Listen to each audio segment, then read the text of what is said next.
오늘은 바뀐 기초연금에 대해 자세히 알아보는 시간을 가져볼 거예요.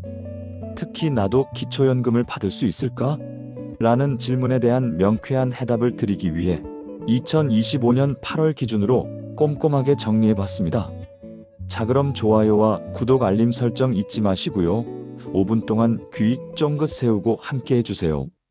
기초연금, 이름은 많이 들어봤지만 정확히 어떤 제도인지, 누가 받을 수 있는지 헷갈리시는 분들 많으시죠? 기초연금은 어르신들의 노후 소득을 보장하기 위해 만 65세 이상, 대한민국 국적을 가진 분들 중 소득 인정액이 일정 금액 이하인 분들께 매월 지급되는 연금입니다. 중요한 건 자동으로 나오는 게 아니라 꼭 신청을 해야 받을 수 있다는 점 잊지 마세요.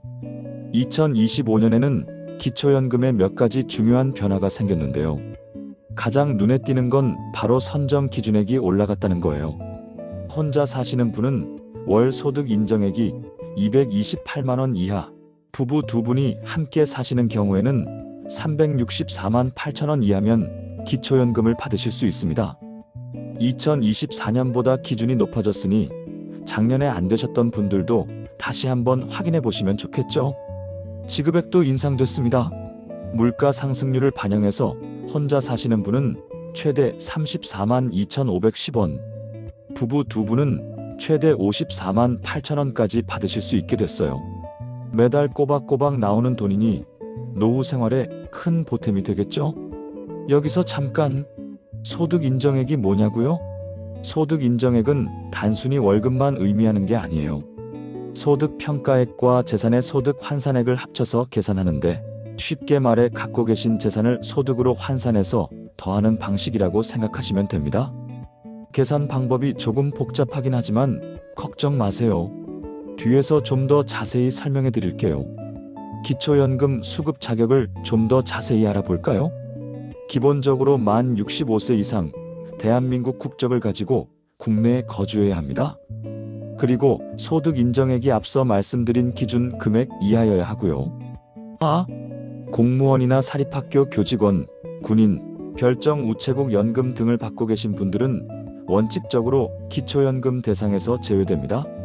하지만 배우자분은 소득 기준을 충족하면 받으실 수 있다는 점 참고하세요.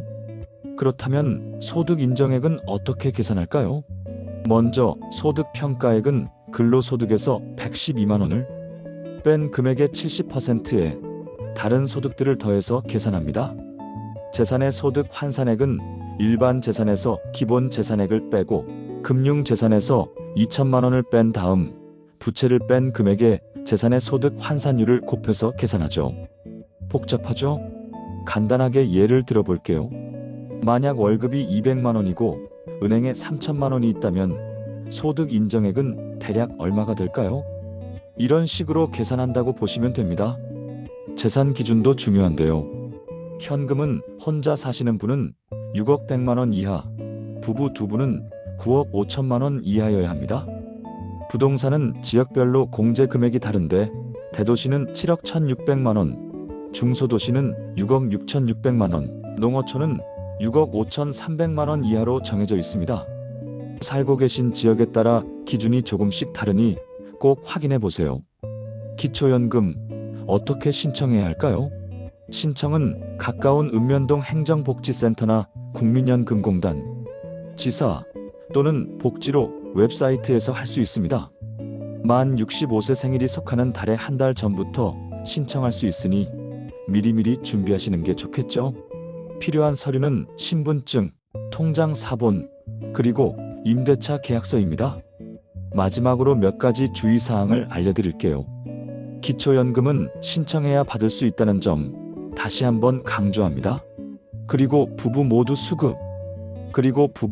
수급 자격이 되는 경우에는 각각의 연금액에서 20%씩 감액될 수 있습니다. 또 국민연금을 많이 받으시는 경우에는 기초연금이 감액될 수도 있고요. 재산이 늘어나거나 소득이 증가하면 수급이 중단될 수도 있으니 이 점 유의하시기 바랍니다. 자, 오늘은 기초연금에 대해 자세히 알아봤는데요. 나도 기초연금을 받을 수 있을까? 라는 궁금증이 조금은 풀리셨나요? 복잡한 내용도 있었지만 꼼꼼하게 확인하셔서 꼭 기초연금 혜택을 받으시길 바랍니다. 다음에도 유익한 정보로 찾아올게요. 감사합니다.